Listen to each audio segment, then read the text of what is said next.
I think that the former president is really becoming quite desperate, and is really been offering a lot of misstatements and misinformation. And perhaps it's because he wants to distract from the fact that he has offered no plan for the American people.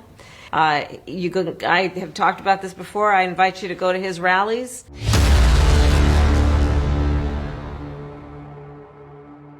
Yeah, so Kamala Harris gets blindsided during her new interview with CBS, and this was a weird one. A part of the reason why I say that is because the way that the interview was conducted, and also one particular question that I don't think she saw coming. Now, I only say that because of the way she responded. She got all frazzled when it should have been an easy answer from her. So what we're going to do is react to some of these questions and talk about it. Now, the first one is all about Israel. How far would the U.S. government go to protect the state of Israel?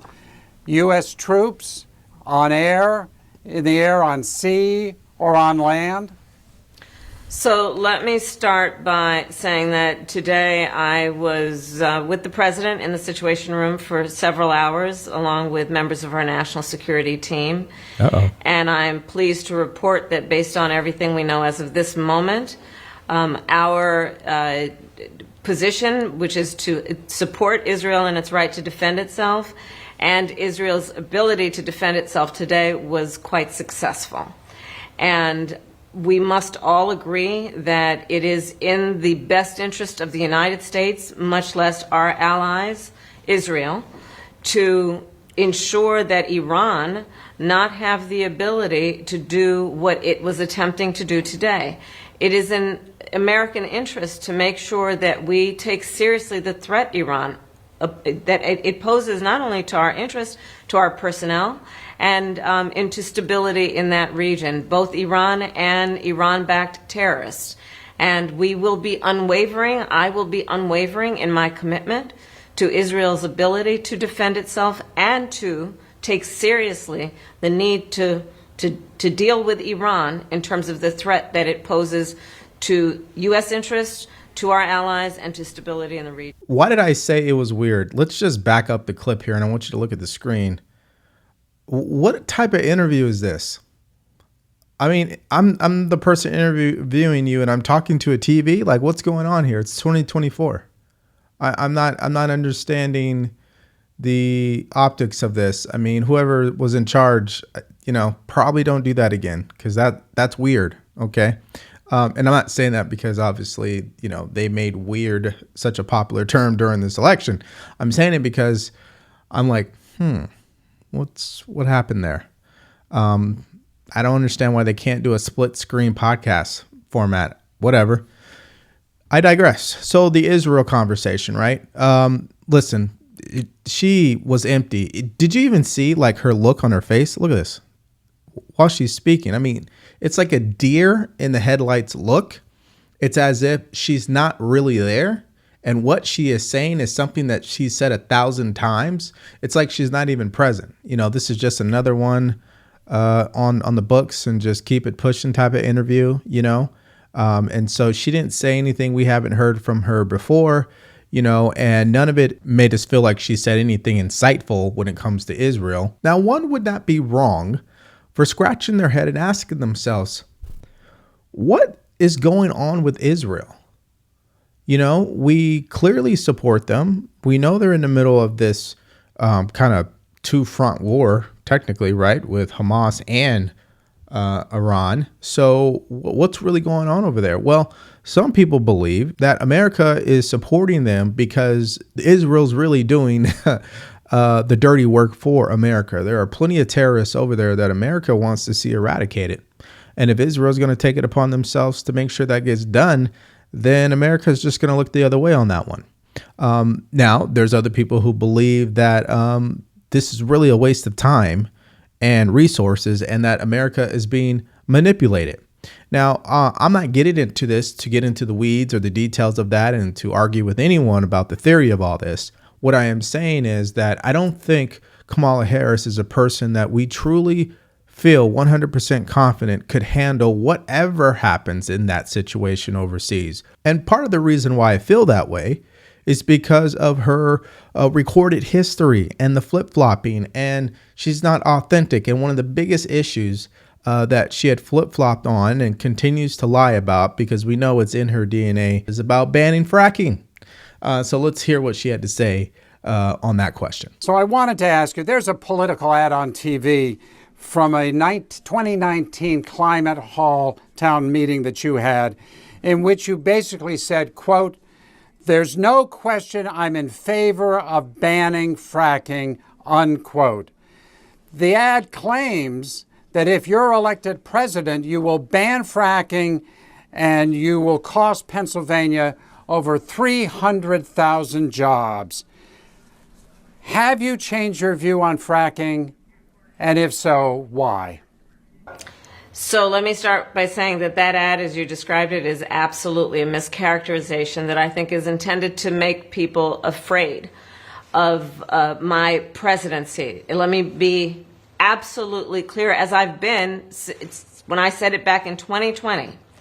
I will not ban fracking. I did not as vice president. In fact, I cast the tie-breaking vote to open up more fracking leases. And my perspective on this is grounded in a number of things, including that we don't have to ban fracking to do the work that we can do to also invest in a clean energy economy. Now, let's be honest. Do we truly believe that Kamala Harris has the backbone to tell the progressive side of her party to go sit down somewhere? Because they absolutely want to ban fracking. There's no question. Remember that Green New Deal? Yeah, the one that she so confidently supported for so long, and now all of a sudden she's kind of backed off of that. Yeah, we don't believe you on that one. Sorry. And again, it speaks to a certain level of fakeness that we've seen from her. And listen, all politicians are allowed to flip-flop and change their mind. I don't even think the problem is that she's changed her mind. The problem is she just doesn't sound believable. Now, fracking is a huge talking point in this election because Pennsylvania is a swing state, and some people believe that the fracking issue will influence the way that people are going to vote. But I would actually argue a bigger picture when it comes to this conversation. I don't even think the issue is fracking. I think the issue is affordability and the economy with people in the swing state of Pennsylvania. I think the biggest thing that keeps them up at night is not necessarily fracking. I think it's their ability to earn enough money to pay for what they need to pay for because things have increased in cost. And there's one thing that I believe that has affected Kamala Harris in a negative way, and I'm talking about the image of Kamala Harris with voters, is the most powerful question during this election. Why haven't you done it? You've been in office for 3.5 years. You were the vice president. You casted the tie-breaking vote 33 times in the Senate. So why haven't you done most of the things that you're campaigning on now? Former President Trump says that you've had 4 years as vice president to do all the things you've promised in the campaign, but haven't done it. Is he right? Or did President Biden not give you or limit it in some way your role as vice president? So let's start with this. I think that the former president is really becoming quite desperate and is really been offering a lot of misstatements and misinformation. And perhaps it's because he wants to distract from the fact that he has offered no plan for the American people. I have talked about this before. I invite you to go to his rallies, and what you'll hear about full time is him talking about himself and his personal grievances, but what you won't hear him talking about is you and the needs that you have as a working person, as a family person. My plan is about building an opportunity economy where I'm going to give first-time home buyers a $25,000 down payment assistance so they can get their foot in their door to be able to be a homeowner. My plan is about $6,000 tax deduction for middle-class families for the first year of their child's life to help them buy a crib or a car seat. My plan is about getting a $50,000 tax deduction to start up businesses, to our small businesses, knowing that they are part of the backbone of America's economy. Okay, so now that I've heard those talking points from her repeatedly, it's motivated me to do more research around these so-called policies from our opportunity economy. So the very first one there, which is the down payment assistance, there's only two problems here. Number one, she's assuming that people already have the money to make the mortgage payment. They don't. So what would a $25,000 down payment really do for them if it's going to raise the cost of the home, that is, and they already can't afford the payment, and the interest rates are still a little bit higher than we've seen in a very long time? I don't think that's going to fly. The second thing about the child tax credit that will help someone buy a crib or a stroller, but still, what does that do when it comes to childcare cost? Does that come down? No, it doesn't. And childcare costs are what? Recurring. The child tax credit is not recurring. I think the biggest problem with her answer is it started with her having to think about Trump, which is why she was derailed for about a minute into the answer. She was going on and on and on and on about him instead of just saying, well, look, the bottom line is this is what we're going to do when I become president. I'm going to do X, Y, and Z. She went on for a minute rambling about Trump, didn't even make any sense whatsoever. And I think she was a little rattled. I mean, I'm sure she expected the question to come, but I think she has Trump derangement syndrome just like the rest of them. And no matter how prepared you might think they are, sometimes when they throw that Trump question out there, they seem to lose all consciousness. So that was really interesting. Okay, so if you enjoyed this video, do us a favor. Like, share, and subscribe to the channel. If you want to support us further, go to the link in the description below. Grab yourself a t-shirt or buy us a cup of coffee.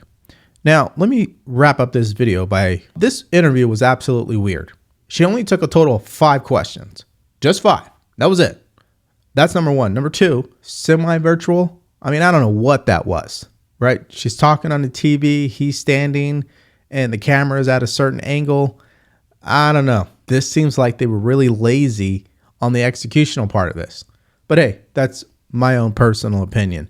Number 3, zero substance and just straight up talking points. I don't think you'll ever get a straight answer, let alone an answer that is truly authentic and something that she truly believes, unless you allow her to go back to 2019. That is my opinion.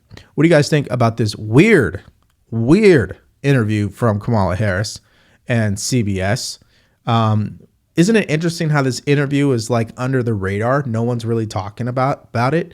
Why is that? Because her campaign, they don't want anybody talking about it. But I want you to talk about it, and I want you to tell me what you think about it in the comments below.